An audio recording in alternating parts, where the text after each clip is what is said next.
ನಮಸ್ಕಾರ. ಚಿಕನ್ ತಂದಾಗ ಚಿಕನಲ್ಲಿ chicken biryani, chicken pulao ಮಾಡ್ತಾ ಇರ್ತೀವಿ. ಒಬ್ಬೊಬ್ಬರು ಒಂದೊಂದು ಶೈಲಿನಲ್ಲಿ ಚಿಕನ್ ಪಲಾವ್ ಅಥವಾ ಚಿಕನ್ ಬಿರಿಯಾನಿನ ಮಾಡ್ತಾ ಇರ್ತಾರೆ. ಬಿಳಿ ಚಿಕನ್ ಪಲಾವ್ ಮಾಡೋದಕ್ಕೆ ಮೊದಲಿಗೆ ಕುಕ್ಕರ್ ಇಟ್ಕೊಂಡು ಅದಕ್ಕೆ 1 ಟೇಬಲ್ ಸ್ಪೂನಷ್ಟು ಎಣ್ಣೆ ಹಾಕ್ಕೊಂಡಿದ್ದೀನಿ. ಎಣ್ಣೆ ಬಿಸಿ ಆದಮೇಲೆ ಪಲಾವ್ ಎಲೆ, ಚಕ್ಕೆ, ಲವಂಗ, ಕಲ್ಲುವ್ವು, ಸ್ಟಾರು, ಒಂದೆರಡು ಏಲಕ್ಕಿ, ಒಂದು ಸ್ವಲ್ಪ ಸೋಂಪನ್ನ ಹಾಕ್ಕೊಂಡಿದ್ದೀನಿ. ಇಷ್ಟನ್ನು ಒಂದು ಸ್ವಲ್ಪ ಹೊತ್ತು ಎಣ್ಣೆಯಲ್ಲಿ ಇಟ್ಕೋಬೇಕು. ಸ್ಪೈಸಸ್ನೆಲ್ಲ ಹುರ್ಕೊಂಡಿದ್ದಾದಮೇಲೆ ಈರುಳ್ಳಿ ಮತ್ತು ಹಸಿಮೆಣ್ಸಿನ್ಕಾಯಿ ಹಾಕ್ಕೊಂಡಿದ್ದೀನಿ. ಹಸಿಮೆಣ್ಸಿನ್ಕಾಯಿ ಖಾರಕ್ಕೆ ಎಷ್ಟು ಬೇಕೋ ಅಷ್ಟು ನಾವು ಪೇಸ್ಟ್ ಮಾಡಿ ಆದರೂ ಹಾಕ್ಕೋಬೋದು ಅಥವಾ ಸಣ್ಣ ಸಣ್ಣದಾಗಿ ಕಟ್ ಮಾಡಿ ಆದರೂ ಹಸಿಮೆಣ್ಸಿನ್ಕಾಯಿನ ಹಾಕ್ಕೋಬೋದು. ನಾನಿಲ್ಲಿ ಹಸಿಮೆಣ್ಸಿನ್ಕಾಯಿನ ಉದ್ದುದ್ದಕ್ಕೆ ಕಟ್ ಮಾಡಿ ಒಂದು 6ರಿಂದ 7 ಹಸಿಮೆಣ್ಸಿನ್ಕಾಯಿ ಖಾರಕ್ಕೆ ಎಷ್ಟು ಬೇಕೋ ಅಷ್ಟು ಹಾಕ್ಕೊಂಡಿದ್ದೀನಿ.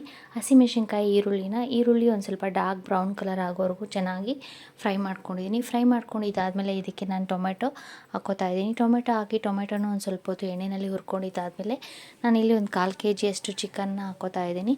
ಚಿಕನನ್ನು ಹಾಕಿ ಚಿಕನ್ ಸ್ವಲ್ಪ ಹೊತ್ತು ಎಣ್ಣೆಯಲ್ಲಿ ಫ್ರೈ ಮಾಡ್ಕೋಬೇಕು.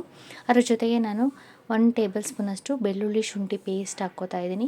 ಬೆಳ್ಳುಳ್ಳಿ ಶುಂಠಿ ಪೇಸ್ಟ್ ಹಾಕ್ಕೊಂಡು ಮಿಕ್ಸ್ ಮಾಡಿಕೊಂಡು ಟೊಮೆಟೊ ಸಾಫ್ಟ್ ಆಗೋವರೆಗೂ, ಬೆಳ್ಳುಳ್ಳಿ ಶುಂಠಿ ಹಸಿ ವಾಸನೆ ಹೋಗೋವರೆಗೂ ಫ್ರೈ ಮಾಡ್ಕೋಬೇಕು ಒಂದು ಸ್ವಲ್ಪ ಹೊತ್ತು ಚಿಕನ್ ಜೊತೆ. ಚಿಕನ್ನು ಫ್ರೈ ಆಗೋಷ್ಟರಲ್ಲಿ ನಾನಿಲ್ಲಿ ಒಂದು ಅರ್ಧ ಚಿಪ್ಪಷ್ಟು ಹಸಿ ಕೊಬ್ಬರಿ ತೊಗೊಂಡಿದ್ದೀನಿ.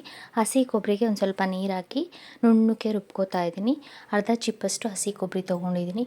ನಾವು ಬೇಕು ಅಂದರೆ ಕೊಬ್ಬರಿನ ಹಾಗೆ ರುಬ್ಬಿ ಹಾಕ್ಕೊಳ್ಳೋದು, ಬೇಡ ಅಂದರೆ ರುಬ್ಕೊಂಡು ಬರೀ ಕೊಬ್ಬರಿ ಹಾಲನ್ನು ತೊಗೊಂಡು ಕೊಬ್ಬರಿ ಹಾಲನ್ನಾದರೂ ಹಾಕ್ಕೋಬೋದು. ನಾನಿಲ್ಲಿ ಹಾಗೆಯೇ ಕೊಬ್ಬರಿನ ರುಬ್ಕೊಂಡು ಹಾಕ್ಕೋತಾ ಇದ್ದೀನಿ.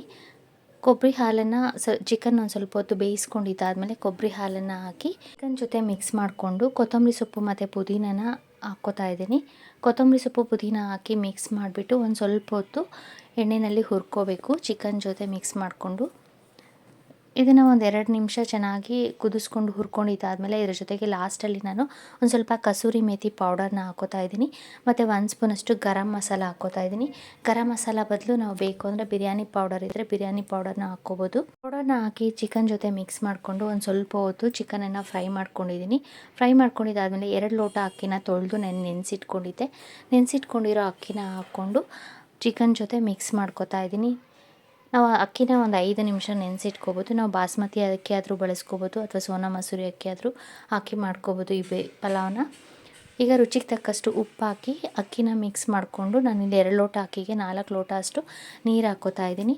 ನೀರು ಹಾಕ್ಕೊಂಡು ಲಾಸ್ಟಲ್ಲಿ ಒಂದು ಸ್ವಲ್ಪ ಬೇಕು ಅಂದರೆ ತುಪ್ಪ ಹಾಕ್ಕೋಬೋದು.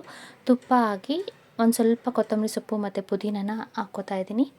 ಹಾಕಿ ಮಿಕ್ಸ್ ಮಾಡಿಕೊಂಡು ಕುಕ್ಕರ್ ಮುಚ್ಚಳ ಹಾಕಿ 1 ವಿಶಿಲ್ ಕೂಗಿಸ್ಕೊಂಡ್ರೆ ಬಿಳಿ ಚಿಕನ್ ಪಲಾವ್ ರೆಡಿ ಆಗುತ್ತೆ. ಟೇಸ್ಟು ತುಂಬ ರುಚಿಯಾಗಿರುತ್ತೆ. ಸಿಂಪಲ್ಲಾಗಿ ಜಾಸ್ತಿ ಮಸಾಲ ಪೌಡರ್ ಬಳಸ್ತೀರಾ ನಾವು ಈ ರೀತಿ ಬಿಳಿ ಚಿಕನ್ ಪಲಾವ್ನ ಮಾಡ್ಕೋಬೋದು. ಚಿಕನ್ ಪಲಾವ್ ರೆಡಿ ಆದಮೇಲೆ ಕುಕ್ಕರ್ ಲಿಡ್ ತೆಗೆದಾದ್ಮೇಲೆ ಒಂದು ಸ್ವಲ್ಪ ಹೊತ್ತು ಬಿಟ್ಟು ಆಮೇಲೆ ಮಿಕ್ಸ್ ಮಾಡ್ಕೊಳ್ಳಿ. ಬಿಸಿ ಇರುವಾಗಲೇ ಮಿಕ್ಸ್ ಮಾಡೋಕ್ಕೆ ಹೋದರೆ ಅನ್ನ ಮುದ್ದೆ ಆಗಿಬಿಡುತ್ತೆ. ಬಿಳಿ ಚಿಕನ್ ಪಲಾವ್ನ ನಾವು ಮೊಸರು ಬಜ್ಜಿ ಅದ್ರ ಜೊತೆ ಆದರೂ ತಿನ್ಬೋದು ಅಥವಾ ಚಿಕನ್ ಫ್ರೈ, ಚಿಕನ್ ಸಾರು ಜೊತೆ ಆದರೂ ತಿನ್ಬೋದು.